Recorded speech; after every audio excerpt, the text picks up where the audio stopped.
দেশ বিদেশ, জাতীয় আন্তর্জাতিক, রাজনীতি থেকে খেলা, শিক্ষা থেকে সংস্কৃতি, সব খবর পেতে চোখ রাখুন শুধুমাত্র নিউজ প্রাইমে।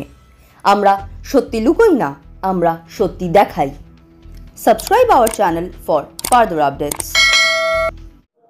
নমস্কার, নিউজ প্রাইমে আপনাদের স্বাগত। আমি সঞ্জয় রয়েছি আপনাদের সাথে। এই মুহূর্তে আমরা রয়েছি ঐতিহ্যমণ্ডিত এবং আধ্যাত্মিক এক স্থানে, যেটা শোভাবাজার রাজবাড়ি, যেখানে আজ থেকে 269 বছর আগে রাজা নবকৃষ্ণ দেবের হাত ধরে বাংলার প্রথম বারোয়ারি দুর্গাপুজোর প্রচলন হয়েছিল।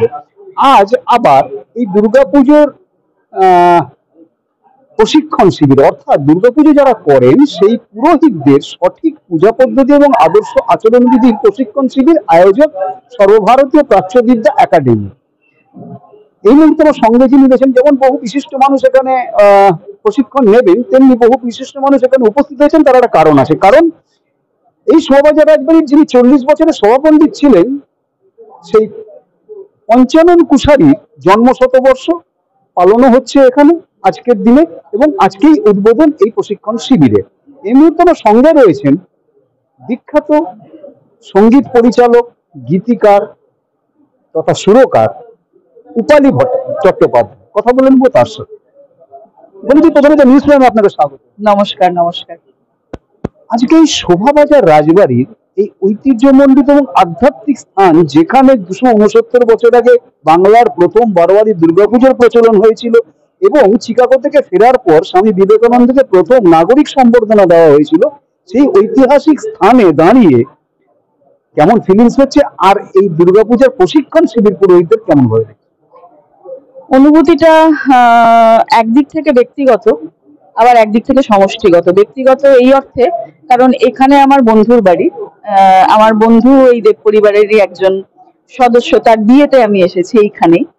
আর সমষ্টিগত অনুভব হচ্ছে, বাঙালি হিসাবে খুব গর্ববোধ হচ্ছে যে একটা কোনো কিছুকে বয়ে নিয়ে যাওয়া, সেটা সংস্কৃতি হোক, শিল্প হোক, সাহিত্য হোক, বা একটা নিখাদ বাড়ি হোক, সেইটাকে বয়ে নিয়ে যাওয়া, সেটাকে ধারাবাহিকভাবে রক্ষা করা, এই রক্ষা করাটাই তো একটা কঠিন কাজ। সেই কঠিন কাজ, কঠিনতম কাজটাই শোভাবাজার রাজবাড়ি করে চলেছে। ঢুকতেই প্রথম দেখা হলো আমাদের মদন মোহন রাধা জির সঙ্গে।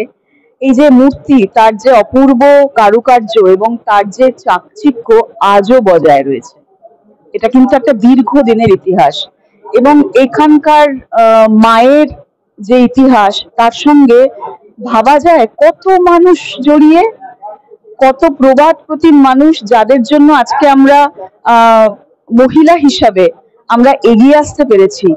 কত মানুষের পদধূলি এখানে পড়েছে, কত রেনেসার কত স্মৃতির বিজড়িত এই বাড়ি, এবং দেব পরিবারের সঙ্গে কলকাতার সাংস্কৃতিক ইতিহাস ভীষণভাবে জড়িয়ে। তাই আমি রোমাঞ্চিত বোধ করছি। সমষ্টিগত এবং ব্যক্তিগত দুই জায়গা থেকেই খুবই ভালো লাগছে।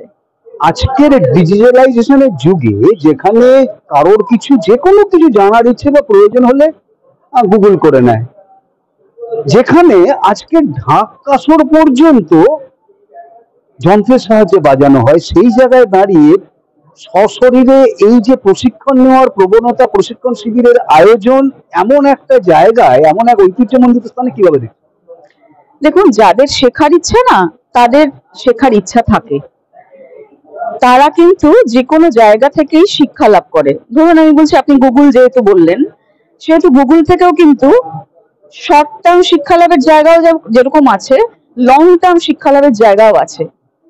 মানে পাঠশালা, সেই পাঠশালার অংশগ্রহণ করার মানসিকতা যদি একজন পড়ুয়ার থাকে, তাহলে সে কিন্তু কোন জায়গায় শিক্ষা নিচ্ছে, কি মাধ্যমে শিক্ষা নিচ্ছে, সে ভাববে না। তাই জন্য আজকের এখানে যারা শিক্ষার্থী হিসাবে এসছে, তাদেরকে আমি সাধুবাদ জানাবো যে এই মানে সামনাসামনি শিক্ষা লাভের যে অপূর্ব সুযোগ পাচ্ছে এরা, সেইটা এরা লাভ করবে 9 দিন ধরে। 9 দিন ধরে পৌরোহিত্য শেখানো হবে, কি কম কথা? আজকের দিনে এটার আয়োজন করা এবং এই প্রয়াত পঞ্চানন কুশারীকে ঘিরে তার ছেলে জয়ন্ত কুশারী, পণ্ডিত জয়ন্ত কুশারী, দেবাশিস চক্রবর্তী, সবাই মিলে যে আয়োজনটা ওনারা করেছেন, দিন ব্যাপী একটা কর্মশালা চালানো চারটিখানি কথা নয়, এবং তার জন্য আমি ওনাদের সাধুবাদ জানাই এবং শোভাবাজার রাজবাড়ি কর্তৃপক্ষকে সাধুবাদ জানাই যে এরকম একটা অসাধারণ কাজের সঙ্গী হওয়ার জন্য। আজকের দিনে নিউজ প্রাইমের দর্শকদের উদ্দেশ্যে যদি কোনো বার্তা দিতে চান? একটা কথাই বলবো, সামনে দুর্গাপুজো ভালো কাটুক, শক্তির আহ্বানে কাটুক, শক্তির চর্চায় কাটুক। একটু আগে স্বামীজির কথা শুনছিলাম, উনি বলছিলেন দুর্বল যদি ভাবি আমি তাহলে আমি দুর্বল, যদি নিজেকে শক্তিমান ভাবি বা শক্তিমতী ভাবি তাহলে আমি শক্তিমতী বা শক্তিমান। চমৎকার একটি কথা। সবাই ভালো থাকুন, সুস্থ থাকুন। নমস্কার। অর্থাৎ যেমনটা উপলব্ধি জানাচ্ছেন যে যদি শক্তিমান হবেন তাহলে আপনি শক্তিমান হবেন, যদি দুর্বল হবেন দুর্বল হবেন। কিন্তু যেটা সবচেয়ে বড় কথা যে শিক্ষার কোনো মাধ্যমের স্থির হয় না, যে কোনো মাধ্যম থেকে শিক্ষা নিতে পারেন। এবং আজকে শোভাবাজার রাজবাড়ি নিদর্শন সৃষ্টি করলো সশরীরে এই দুর্গাপূজার প্রশিক্ষণ শিবির 9 দিন ব্যাপী আয়োজন করে। ভিডিওর জন্য মিডিয়ার সাথে নিউজ প্রাইমের সঞ্জয় সাহা, কলকাতা, শোভাবাজার রাজবাড়ি।